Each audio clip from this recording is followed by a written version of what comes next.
There's an update on the murder of Iryna Zarutska in Charlotte. So this is evil.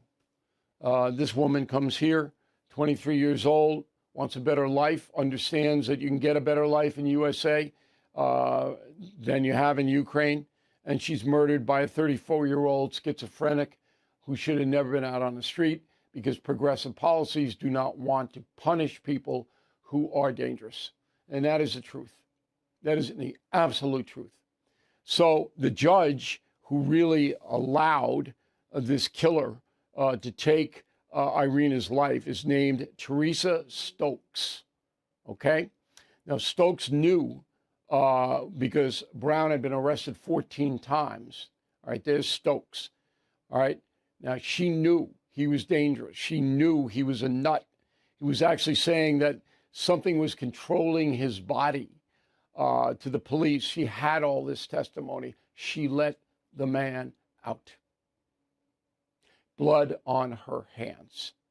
Now, the chief district court judge is Roy Wiggins in North Carolina, and we expect him to remove Judge Stokes from the bench. He has the power to do that. And I'm telling you, Judge Wiggins, if you do not do that, I'm coming after you. I'm coming after you. Remove this woman. This evil has to stop. And not only in Charlotte, but all over the United States.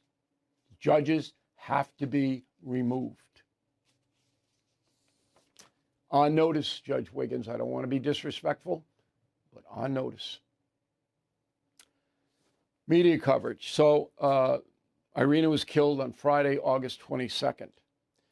The following week, the entire week, ABC News, World News Tonight, that's Muir giving weather for almost a half an hour every night. Okay, no coverage, none. NBC Nightly News, no coverage, entire week. CBS Evening News, no coverage, none.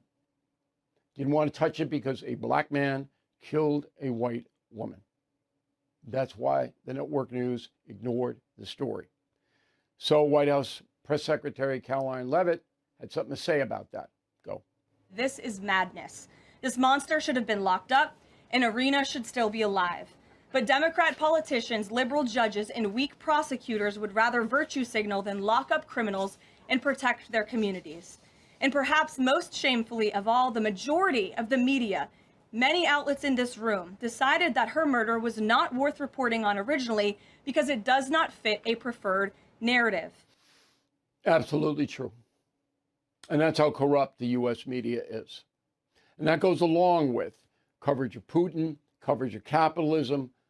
The deterioration in the information that you're getting is stunning, which is why I'm glad you're here listening to me this evening.